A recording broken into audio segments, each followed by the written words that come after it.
1859 में ये बुक पहली बार पब्लिश हुई थी। इस किताब का पूरा नाम है on the origin of species bye means of natural selection, यानी प्रकृति के चयन द्वारा प्रजातियों की उत्पत्ति, जीवों की उत्पत्ति। इसके ऑथर है चार्ल्स डार्विन। और इस बुक में उन्होंने ये समझाने की कोशिश की है कि जीव कैसे बने, हम कैसे बने, पेड़ पौधे, सारे लिविंग बीइंग या जिंदा प्राणी कैसे बने। इस किताब में दो साइंटिफिक कोट हैं जो इस किताब की अप्रोच को बताने की कोशिश करते हैं। डब्ल्यू वीबन का कोट और फ्रांसिस बेकन का कोट। हम समझ सकते हैं कि दुनिया के इवेंट कोई अलग अलग डिवाइन पावर के हाथ नहीं होते, दिव्य शक्ति के हाथ नहीं होते, बल्कि ये एक जनरल लॉज या नेचुरल रूल्स के अनुसार होते हैं। इसका मतलब ये है कि हर चीज एक प्रोसेस के थ्रू होती है जिसे हम साइंस के थ्रू एक्सप्लोर कर सकते हैं, समझ सकते हैं। By W वीबर। फिर है फ्रांसिस बेकन का कोट। कोई भी कभी भी इतना स्टडी और रिसर्च नहीं कर सकता जो ज्यादा हो, चाहे वो रिलीजियस बुक हो या नेचर बुक। दोनों में हमेशा सीखने की जगह होती है। एंडलेस स्टडी यानी हमें हमेशा नए ज्ञान की तलाश करते रहना चाहिए। फिर है इंट्रोडक्शन। इंट्रोडक्शन में डार्विन ने बताया कि जब मैं HMS बेगल जहाज में नेचरलिस्ट था, प्राकृतिक भूवैज्ञानिक था, तब उन्होंने साउथ अमेरिका के क्रिएचर्स और एनिमल्स, जीव जंतुओं के बिखराव और कॉन्टिनेंट के जियोलॉजिकल रिकॉर्ड पर ध्यान दिया, अर्थ हिस्ट्री पर गहरा ध्यान दिया। उन्हें लगा कि ये सब कुछ स्पीसीज प्रजातियों के ओरिजिन को ओरिजिन के राज को समझने में मदद कर सकती है। यानी जीवों की जो उत्पत्ति हुई है, ये इस राज को समझने में हेल्प कर सकती है, जिसे एक बड़े फिलोसोफर, महान सोचने वाले थिंकर ने मिस्ट्री ऑफ मिस्टीरियस भी कहा। 1837 में जब वो जर्नी से वापस आए तो उन्होंने सोचा कि शायद हर तरह के फैक्ट जमा करके इस राज को समझा जा सकता है। 5 ईयर की स्ट्रगल के बाद उन्होंने अपने विचार लिखने शुरू किए और 1844 में अपने पहले कंक्लूजन का एक स्केच बनाया। उन्होंने बताया कि तब से वो लगातार इस टॉपिक पर रिसर्च कर रहे हैं। अपनी हेल्थ कमजोर होने की वजह से और एक दूसरे साइंटिस्ट MR वुलेंस के मिलते जुलते कंक्लूजन के कारण डार्विन ने सोचा कि वो अपने आइडियाज का एक समरी अब्स्ट्रैक्ट पब्लिश कर दे। वोलेंस भी मलय आर्कीपेलागो, मलय द्वीप समूह की नेचुरल हिस्ट्री पर काम कर रहे थे और उनके रिजल्ट डार्विन के रिजल्ट के काफी करीब थे। यानी डार्विन ने जो रिसर्च की उससे मिलती जुलती रिसर्च एक दूसरे नेचरलिस्ट MR वोलेंस ने भी की। वोलेंस ने अपना एक पेपर दिया जिसे लीरियन सोसाइटी ने पब्लिश किया और डार्विन के मैन्युस्क्रिप्ट्स के कुछ एक्सपर्टीज भी उसके साथ पब्लिश किए गए। चार्ल्स डार्विन ने इस अब्स्ट्रैक्ट इस पब्लिश पब्लिकेशंस की कुछ लिमिटेशंस भी बताए। ये समरी इनकम्प्लीट है, इसमें सारे रेफरेंस नहीं दिए गए हैं। डार्विन रीडर्स पर भरोसा करते हैं कि वो सच्चाई को समझने की कोशिश करेंगे। वो मानते हैं कि कुछ गलतियां हो सकती है, पर वो हमेशा क्रेडिबल सोर्स पर भरोसा करते हैं, विश्वसनीय सोर्स पर भरोसा करते हैं। आगे चलकर वो डिटेल्ड फैक्ट और आर्गुमेंट के साथ एक और बड़ा काम पब्लिश करेंगे। डार्विन अपने दोस्त, कलीग, साथी डिया हुकर का शुक्रिया अदा करते हैं जिन्होंने 15 ईयर तक उनकी हेल्प की, नॉलेज और जजमेंट के साथ। ओरिजिन ऑफ स्पीसीज के बारे में डार्विन के थॉट ये है कि अगर कोई नेचरलिस्ट सोचता है कि अलग अलग स्पीसीज अलग अलग बनाई गई है तो वो आइडिया इनकम्प्लीट है। इम्पोर्टेंट क्वेश्चन ये है कि स्पीसीज कैसे इतना परफेक्टली एडेप्टेड हुए अपने एनवायरनमेंट के हिसाब से। सिर्फ एक्सटर्नल कंडीशन जैसे क्लाइमेट, फूड, इन सब से स्पीसीज के स्ट्रक्चर को समझना मुश्किल है। जैसे वुड कीपर के पाँव, वुड कीपर यानी कटखोरवा, उसके पाँव, वॉच व बीक, चोंच और जीभ जो पेड़ के छिलके के नीचे इंस्टिक्ट कीड़ा कीड़े को पकड़ने में मदद करती है। ये सब कैसे हुआ? या फिर एक प्रेसाइड प्लांट परजीवी पौधा मिसेल्टो जो कुछ खास ट्री से पानी लेता है, सीड्स और बर्ड्स के थ्रू स्प्रेड करता है और इंस्टिक्ट की मदद से पोलिनेशन करता है। आगे डार्विन ने बताया कि वेस्टिज ऑफ क्रिएशन जैसा कोई आइडिया ये कहता है कि एक दिन किसी जन्म से वुड कीपर या मिसेल्टो दोनों परफेक्ट बन गए, लेकिन ये समझा नहीं पाते कि कैसे ये स्पीसीज अपने एनवायरनमेंट के साथ इतनी अच्छी तरह से को अडेप्टेड है, यानी अपने वातावरण में इतनी कैसे वातावरण के साथ अनुकूल हो गई, साथ मिल गई। इसलिए सबसे जरूरी है समझना कि स्पीसीज कैसे मॉडिफाई है और कैसे एनवायरनमेंट के साथ अडेप्ट करते हैं। इसमें उन्होंने डोमेस्टिकेशन का भी रोल बताया है। डार्विन को लगा कि डोमेस्टिकेटेड एनिमल और कल्टीवेटेड प्लांट यानी पालतू जानवर और खेती के पौधे, इन सब का स्टडी करना इस प्रॉब्लम को समझने का बेस्ट तरीका है। उन्होंने देखा कि हम इंसान छोटी छोटी वेरिएशन को सिलेक्ट करके बदलाव कर सकते हैं, जिसे आज हम आर्टिफिशियल सिलेक्शन कहते हैं, यानी हम इंसानों द्वारा किया गया सिलेक्शन, चुनाव। ये नॉलेज नेचुरल वेरिएशन को समझने का एक स्ट्रॉन्ग क्लू देती है, इशारा देती है। और फिर उन्होंने बताया चैप्टर समरी। पहला चैप्टर है वेरिएशन अंडर डोमेस्टिकेशन, यानी जानवर और पौधों में बदलाव। अगला टॉपिक है variability of species in nature, लेकिन ये ब्रीफ होगा। फिर है स्ट्रगल फॉर एग्जिस्टेंस, मतलब हर स्पीसीज के बीच जीने की जंग। ये मैल्थुस के आइडिया पर बेस्ड है। नेचुरल सिलेक्शन का प्रिंसिपल, जिसमें बेटर एडेप्टेड स्पीसीज सर्वाइव करते हैं और अपनी क्वालिटीज नेक्स्ट जनरेशन तक ले जाते हैं। बाद में और भी कॉन्सेप्ट है जैसे एक्सटिंक्शन, डाइवर्जेंस ऑफ कैरेक्टर और इंस्टिंक्ट्स और हाइब्रिडिज्म और geological record, geographical distribution, classification और फाइनल समरी। और डार्विन ने कहा कि स्पीसीज एकदम से बनाए हुए नहीं है, वो चेंज होते हैं। एक स्पीसीज दूसरी एक्सटेंट स्पीसीज से आई है, जैसे वेराइटीज एक स्पीसीज से, वैसे ही स्पीसीज एकदम से नहीं बनाई हुई है। और नेचुरल सिलेक्शन इस मॉडिफिकेशन का मेन रीजन है, लेकिन सिर्फ एक रीजन नहीं है।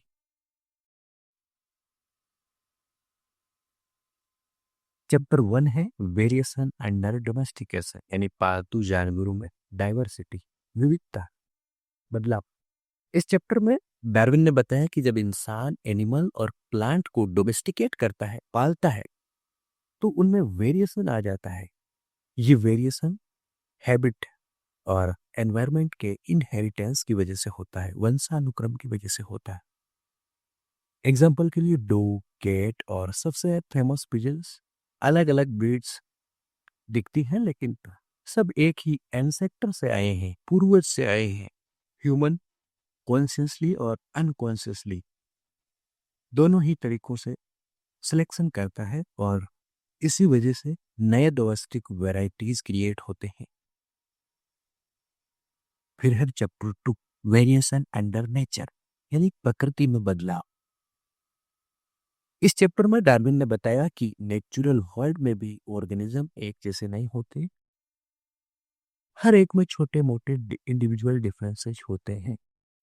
कभी कभी ये छोटे फर्क स्पीसीज को अलग बनाने के लेवल तक बढ़ जाते हैं। डार्विन ने नोट किया कि जो स्पीसीज वाइड एरिया में फैली होती है और कॉमन होती है, वो ज्यादा वेरी करती है। बड़ी जेनेरा की स्पीसीज भी ज्यादा डिफरेंसेस दिखाती है। मतलब नेचर के अंदर भी वेरिएशन कंटिन्यूसली होता रहता है, जो इवोल्यूशन का बेस है। इवोल्यूशन यानी विकास, जिस प्रोसेस के थ्रू स्पीसीज आगे बढ़ती है, इवोल्यूशन होता है, विकास होता है, उस प्रोसेस को कहते हैं इवोल्यूशन। धीरे धीरे जीवों का बदलना। चैप्टर 3 है स्ट्रगल फॉर एग्जिस्टेंस, यानी संघर्ष की, अस्तित्व की लड़ाई, संघर्ष की लड़ाई। इस चैप्टर में डार्विन ने समझाया कि हर ऑर्गेनिज्म को सरवाइव करने के लिए, जीने के लिए फाइट करना पड़ता है। फूड, स्पेस और रिसोर्सेज संसाधन के लिए हर स्पीसीज की पॉपुलेशन ग्रोथ पावर बहुत ज़्यादा होती है, लेकिन नेचर में चेक्स होते हैं जैसे क्लाइमेट, डिसीज यानी बीमारियां, प्रेडिक्टर्स यानी शिकारी, जो उन्हें कंट्रोल करते हैं। डार्विन ने बताया कि कंपटीशन सबसे इंटेंस होता है सेम स्पीसीज के इंडिविजुअल्स के बीच, क्योंकि उनकी ज़रूरतें एक जैसी होती है।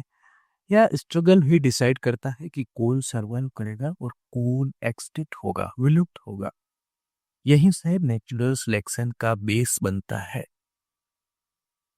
और फिर चैप्टर 4 है नेचुरल सिलेक्शन, जो इस बुक का सेंट्रल आइडिया है और जो मेन रोल प्ले करता है स्पीसीज के बदलने में और आगे बढ़ने में। इस चैप्टर में डार्विन ने अपना सबसे बड़ा आइडिया डिटेल में समझाया। जैसे हम इंसान अपने पसंद के ट्रेट्स, गुण चूज करके एनिमल्स या प्लांट को ब्रीड करते हैं, वैसे ही नेचर खुद अपना सिलेक्शन करती है। जो ऑर्गेनिज्म अपने एनवायरनमेंट के हिसाब से बेस्ट एडेप्ट होते हैं, अनुकूल होते हैं, वो सर्वाइव करते हैं, जीवित रहते हैं, अपने ट्रेट्स आगे ले जाते हैं। इसमें उन्होंने सेक्सुअल सिलेक्शन, मेट चूज करने का कॉन्सेप्ट भी समझाया। साथ ही बताया कि नेचुरल सिलेक्शन एक स्लो प्रोसेस है जो कभी कभी एक्सटिंक्शन और कभी नए स्पीसीज के डेवलपमेंट का रीजन बनता है। आखिर में उन्होंने ग्रुपिंग ऑफ ऑर्गेनिजम्स और कॉमन एंसेक्टर का लिंक एक्सप्लेन किया। कॉमन एंसेक्टर यानी साझा पूर्वज, यानी बहुत सारी अलग अलग स्पीसीज बन जाती है या वेराइटीज बन जाती है, उनका जो मेन एंसेक्टर पूर्वज होता है वो एक ही होता है, इसलिए उसे बोला जाता है कॉमन एंसेक्टर। चैप्टर 5 है लॉ ऑफ वेरिएशन, परिवर्तन के नियम। इस चैप्टर में डार्विन ने बताया कि ऑर्गेनिज्म में वेरिएशन क्यों होता है, क्यों आता है। उन्होंने कहा कि एक्सटर्नल कंडीशन जैसे क्लाइमेट या फूड का इफेक्ट पड़ता है, लेकिन कुछ और भी फैक्टर होते हैं। अगर कोई ऑर्गन ज़्यादा यूज होता है तो वो स्ट्रोंग बन जाता है, और अगर कम यूज होता है तो वीक हो जाता है, जिसे उन्होंने यूज एंड डिसयूज प्रिंसिपल का नाम दिया। उन्होंने एक क्लाइमेटाइजेशन नए नए एनवायरनमेंट के हिसाब से डायना, इसका भी आइडिया दिया। साथ ही उन्होंने दिखाया कि एक ऑर्गन डेवलप होता है तो कभी कभी दूसरा ऑर्गन छोटा या वीक हो जाता है, इसे कंपेंसेशन ऑफ ग्रोथ कहा। डार्विन ने यह भी समझाया कि कुछ स्ट्रक्चर हाई वेराइटीज दिखाते हैं, वेराइबिलिटीज दिखाते हैं, जैसे सेकेंडरी सेक्सुअल कैरेक्टर, और कभी कभी ऑर्गेनिज्म अपने पुराने ट्रेट्स दोबारा दिखाते हैं, रिवर्जन। चैप्टर 6 है डिफिकल्टीज ऑन थ्योरी, यानी सिद्धांत में कठिनाइयाँ, थ्योरी में जो कठिनाइयाँ आती है वो। इस चैप्टर में डार्विन ने एक्सेप्ट किया कि उनकी थ्योरी ऑफ इवोल्यूशन के सामने कुछ डिफिकल्टीज है। सबसे बड़ी दिक्कत यह है कि नेचर में हमें ट्रांजिशनल फॉर्म्स, बीज के रूप कम मिलते हैं, जैसे एक स्पीसीज से दूसरी में बदलने के बीच के एग्जाम्पल्स रेयर हैं। उन्होंने समझाया कि ये स्पीसीज कभी कभी अपने हैबिट चेंज करती है और कभी एक ही स्पीसीज के मेंबर अलग अलग तरह से जीते हैं। सबसे ज्यादा डिबेट ऑर्गन पे होती है, जो परफेक्ट लगते हैं जैसे ह्यूमन आई, पर डार्विन ने बोलते हैं कि ये भी छोटे छोटे स्टेप से डेवलप हो सकती है। उन्होंने एक नेचुरल लो भी दिया, नेचुरा नॉन फैसिट सेल ट्यूब। नेचर जंप नहीं करती बल्कि स्लो स्टेप में काम करती है। इसका मतलब है कि इवोल्यूशन हमेशा ग्रेजुअल प्रोसेस है, धीमो प्रोसेस है, एक दम में नहीं होता, एक दिन में नहीं होता। चैप्टर 7 है इंस्टिक्ट्स। इस चैप्टर में डार्विन ने इंस्टिक्ट यानी स्वाभाविक प्रवृत्ति को एक्सप्लेन किया है। इंस्टिक्ट और हैबिट एक जैसे लगते हैं, लेकिन डार्विन कहते हैं कि इंस्टिक्ट जन्म से ही होता है, सीखना नहीं पड़ता। उन्होंने इसके एग्जाम्पल भी दिए, जैसे कुकू बर्ड, आंट्स, चींटियां और हनी बी यानी मधुमक्खी का छत्ता। कुकू बर्ड्स अपने एग्स दूसरी चिड़िया के नेस्ट में देती है और वो दूसरी चिड़िया उसके बच्चों को पालती है, ये इंस्टिक्ट्स है। और जो आंट, चींटियां कभी कभी स्लेव्स बनाती है दूसरे आंट के लार्वा को लाके अपने कॉलोनी में काम करवाती है। और फिर है honey bee, most example honey bee. Honey bee का जो परफेक्ट हेक्सागोन सेल बनाना इंस्टिक्ट है वो भी बिना सीखे होता है। डार्विन कहते हैं कि इंस्टिक्ट भी नेचुरल सिलेक्शन के थ्रू धीरे धीरे डेवलप होते हैं। जैसे फिजिकल ऑर्गन डेवलप होते हैं, इवन अगर स्ट्राइप वर्कर्स आंट खुद रिप्रोड्यूस नहीं करती, फिर भी उनका इंस्टिक्ट कॉलोनी के सर्वाइवल के लिए नेचुरली सिलेक्ट होता है। चैप्टर 8 है हाइब्रिडिज्म। हाइब्रिडिज्म मतलब दो अलग अलग स्पीसीज या वेराइटीज के बीच जब क्रॉसिंग ब्रीडिंग होती है और नए ऑफ स्प्रिंग पैदा होता है, उस प्रोसेस प्रोसेस को हाइब्रिडिज्म कहते हैं। इस चैप्टर में डार्विन ने हाइब्रिड, दो अलग अलग स्पीसीज के क्रॉस से पैदा हुए लिविंग बींग, और मोनगर, एक ही स्पीसीज के अलग वेराइटीज के क्रॉस से पैदा हुआ लिविंग बींग के डिफरेंसेस को समझाया।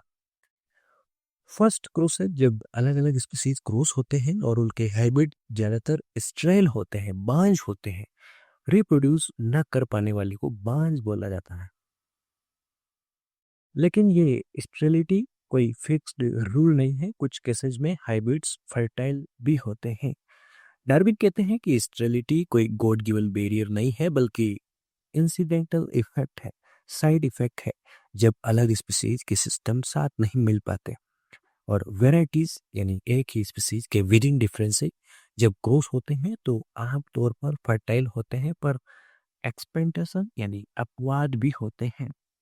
उन्होंने कंक्लूड किया कि हाइब्रिड और मोनगर मोनगर बनाता है सेम स्पीसीज के अलग अलग वेराइटीज के क्रॉस से, और हाइब्रिड और मोनगल के बीच में डिफरेंसेस नेचुरल सिलेक्शन और क्रॉसिंग के प्रोसेस से समझा जा सकता है। चैप्टर 9 है इम्परफेक्शन ऑफ जियोलॉजिकल रिकॉर्ड, भूगर्भीय अभिलेख की अपूर्णता। मतलब धरती के फॉसिल रिकॉर्ड, जीवाश्म रिकॉर्ड पूरे नहीं होते, बहुत सारे मिसिंग है, इसलिए हमें इवोल्यूशन का पूरा हिस्ट्री फॉसिल से नहीं मिलता। इस चैप्टर में डार्विन ने ये एक्सप्लेन किया कि जीवाश्म रिकॉर्ड हमेशा अधूरे होते हैं, परफेक्ट नहीं होते। अगर इवोल्यूशन ग्रेजुअल है तो हमें हर जगह इंटरमीडिएट फॉर्म्स मिलने चाहिए, पर वो फॉसिल रेयरली मिलते हैं, कम मिलते हैं। इसका रीजन उन्होंने बताया जियोलॉजिकल प्रोसेस, जैसे इरेशन, अर्थक्वेक यानी भूकंप और सेंडिमेंट का डूब जाना, पुराने फॉसिल को डिस्ट्रॉय कर देते हैं। ये सारे रीजन फॉसिल कलेक्शन जो हमें मिले हैं वो बहुत लिमिटेड और अधूरे हैं, इनकम्प्लीट है। इसी वजह से कोई स्पीसीज हमें अचानक अपेयर या डिसअपेयर होती दिखती है, पर असल में प्रोसेस स्लो और ग्रेजुअल होता है। डार्विन का मेन पॉइंट है जियोलॉजिकल रिकॉर्ड एक इनकम्प्लीट बुक है जिसमें ज्यादा चैप्टर्स मिसिंग है, और जो बचा है वो भी टुकड़े टुकड़े में है। चैप्टर 10 है जियोलॉजिकल सक्सेशन और ऑर्गेनिक बींग्स, सजीव प्राणियों का भूगर्भीय क्रमिक उत्तराधिकार। यानी पृथ्वी के अलग अलग जियोलॉजिकल टाइम में अलग अलग जीव प्रकट हुए, बदले और कुछ विलुप्त हो गए, यानी जीवों का आने जाने का नेचुरल वे। इस चैप्टर में डार्विन ने बताया कि कैसे नए स्पीसीज धीरे धीरे अर्थ पर अपेयर होते हैं, पुराने एक्सटिंक्ट हो जाते हैं, विलुप्त हो जाते हैं। नए स्पीसीज एकदम से नहीं आते, स्लो और ग्रेजुअल प्रोसेस से अपेयर होते हैं, आते हैं। हर स्पीसीज अपनी स्पीड से चेंज होती है, कुछ फास्ट इवॉल्व करती है, विकसित होती है, और कुछ बहुत स्लो। जो स्पीसीज एक्सटिंक्ट हो गई वो वापस कभी नहीं आती। ग्रुप ऑफ स्पीसीज भी वही रूल फॉलो करते हैं, धीरे धीरे धीरे आना और धीरे खत्म हो जाना। पुराना एक्सटेंट स्पीसीज अक्सर लिविंग स्पीसीज से रिसेंबल होते हैं, मिलते जुलते होते हैं, मतलब कनेक्शन क्लियरली दिखाई देता है। एक ही एरिया में अक्सर एक टाइप के ऑर्गेनिज्म सक्सेसिव फॉर्म में मिलते हैं, लगातार फॉर्म में मिलते हैं, जो इवोल्यूशनरी लाइनेज वंशावली का प्रूफ है। लाइफ का हिस्ट्री एक कंटिन्यूस चेन है, नए फॉर्म्स पुराने से जुड़ते हैं और एक्सटेंशन और इवोल्यूशन दोनों एक नेचुरल साइकिल का पार्ट है। इस चैप्टर में यह समझाया गया है। चैप्टर 11 है जियोग्राफिकल डिस्ट्रीब्यूशन पार्ट 1 और चैप्टर 12 में जियोलॉजिकल डिस्ट्रीब्यूशन पार्ट 2 है, यानी भौगोलिक वितरण। इस चैप्टर में डार्विन ने फोकस किया है पृथ्वी के अलग अलग रिलीजन्स में स्पीसीज कैसे डिस्ट्रीब्यूट होती है और इसका क्या मतलब है। इवोल्यूशन के लिए एक ही तरह के क्लाइमेट होने के बावजूद अलग अलग कॉन्टिनेंट्स पर अलग अलग स्पीसीज मिलती है। फॉर एग्जांपल ऑस्ट्रेलिया के कंगारू वीएस अफ्रीका के मेमल्स। आइसलैंड पर स्पीसीज अलग ही तरीके से इवोल्व करती है, जैसे आइसोलेटेड जगह होने की वजह से वहाँ के प्लांट और एनिमल यूनिक होते हैं। क्लोजली रिलेटेड स्पीसीज अक्सर सेम रीजन में मिलती है, चाहे क्लाइमेट अलग हो। डिस्ट्रीब्यूशन का पैटर्न दिखाता है कि कॉमन एंसेस्ट्री, साझा पूर्वज और माइग्रेशन के रूट इवोल्यूशनरी हिस्ट्री में इम्पोर्टेंट है। मेन बात यह है कि स्पीसीज का लोकेशन रैंडमली डिसाइड नहीं होता, उसमें इवोल्यूशन, माइग्रेशन और आइसोलेशन का डीप कनेक्शन होता है। Chapter 12 part 2 geological distribution. इस पार्ट में डार्विन ने डिटेल से बताते हैं कि अलग अलग रिलीजन में स्पीसीज का पैटर्न हमें क्यों क्लूज देता है इवोल्यूशन के बारे में। कॉन्टिनेंट और आइसलैंड के कनेक्शन, जो स्पीसीज एक कॉन्टिनेंट में है उनसे मिलती जुलती स्पीसीज उसके पास के आइसलैंड पर भी होती है। फॉर एग्जांपल साउथ अमेरिका के मेनलैंड बर्ड्स और गैलापागोस के बर्ड्स। अलग अलग ओकेजन के कोस्ट्स पर अलग अलग स्पीसीज होती है, इवन अगर क्लाइमेट्स हैं वो, यानी मैरीन लाइफ, समुद्री जीवन में ऐसा देखा जाता है। और फिर फोसिल का पैटर्न, जीवाश्म पैटर्न। जहाँ पुराने फोसिल मिलते हैं वहीं मॉडर्न स्पीसीज उनसे क्लोजली रिलेटेड होती है। ये सब दिखाता है कि स्पीसीज ग्रेजुअली अपने एंसेस्टर से मॉडिफाई होकर इवॉल्व होती रहती है और उनकी डिस्ट्रीब्यूशन उनके हिस्ट्री को रिफ्लेक्ट करती है। स्पीसीज के जियोग्राफिकल स्प्रेड रैंडम नहीं होते। ये एक मैप ऑफ इवोल्यूशन है जो हमें कॉमन डिसेंट्स समझाता है। नेक्स्ट चैप्टर है mutual affinities of organic beings, सजीवों में आपसी संबंध समानताएं। इस चैप्टर में डार्विन समझाते हैं कि सब लिविंग बींग एक दूसरे से इंटरकनेक्टेड हैं और उनके बीच के रिलेशन उनकी ओरिजिन हिस्ट्री बताते हैं, जैसे क्लासिफिकेशन, होमोलॉजी, एम्ब्रोलॉजी और रूडिमेंट्री ऑर्गन्स। वर्गीकरण, समान संरचना, भ्रूण विज्ञान और अवशेष अंक। हाँ, हम स्पीसीज को ग्रुप्स में रखते हैं, जेन्यूस, फैमिली, ऑर्डर। ये ग्रुपिंग रैंडमली नहीं है बल्कि उनके इवोल्यूशनरी रिलेशन को रिफ्लेक्ट करती है। होमोलॉजी एंड समान संरचना, डिफरेंट एनिमल के बॉडी पार्ट्स अलग अलग काम करते हैं पर उनका बेसिक डिजाइन सेम होता है। For example human hand, cat का पाम और बैट का विंग। सबका बोन स्ट्रक्चर एक ही पैटर्न फॉलो करता है। और फिर एम्ब्रियोलॉजी यानी भ्रूण विज्ञान। अर्ली स्टेज में embryos of different animal surprisingly similar होते हैं, जो उनके कॉमन एंसेस्ट्री का प्रूफ है। और फिर रूडिमेंट्री ऑर्गन यानी अवशेष अंग, ऐसे ऑर्गन जो फुली फंक्शनल नहीं होते, लाइक ह्यूमन अपेंडिक्स, वेल के छोटे पेनविक बोन्स। ये दिखाते हैं कि स्पीसीज के एंसेस्टर में उनका यूज था। जो चीजें क्लासिफिकेशन, एम्ब्रियोलॉजी और बॉडी स्ट्रक्चर में कॉमन है वो सब एक ही डायरेक्शन पॉइंट करती है, कॉमन डिसेंट्स, साझा पूर्वज। और अगला चैप्टर है रेकिपुलेशन एंड कंक्लूजन, यानी रिकैप एंड कंक्लूजन। इस लास्ट चैप्टर में डार्विन अपनी पूरी बुक का समरी देते हैं और अपनी थ्योरी को कंक्लूड करते हैं। स्पीसीज एक दूसरे से अलग अलग क्रिएट नहीं हुए बल्कि डिसेंट विथ मॉडिफिकेशन, परिवर्तन के साथ वंशानुक्रम के प्रोसेस से डेवलप हुए हैं। और फिर नेचुरल सिलेक्शन, यानी नेचर ऑटोमेटिकली सिलेक्ट करती है उन ऑर्गेनिज्म को जो अपने एनवायरनमेंट में सर्वाइव करने लायक होते हैं। वीक ऑर्गेनिज्म धीरे धीरे एक्सटिंक्ट हो जाते हैं। Struggle for existence her species को सर्वाइवल के लिए compete करना पड़ता है, और इस प्रोसेस से नए एडेप्शंस और वैरायटीज बनाते हैं। और फिर एविडेंस यानी fossil record, classification system, employees की सिमिलरिटी और रूडिमेंट्री ऑर्गन सब एक ही कहानी बताते हैं कि लाइफ के सब फॉर्म्स एक कॉमन एंसेस्टर से निकले हैं।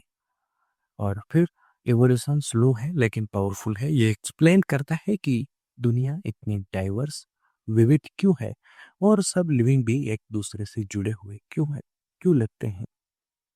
डार्विन कंक्लूड करते हैं कि ओरिजिन ऑफ स्पीसीज का मतलब है लाइफ का सब फॉर्म एक ही रूट से आया है और नेचुरल सिलेक्शन ने उन्हें शेप दिया है।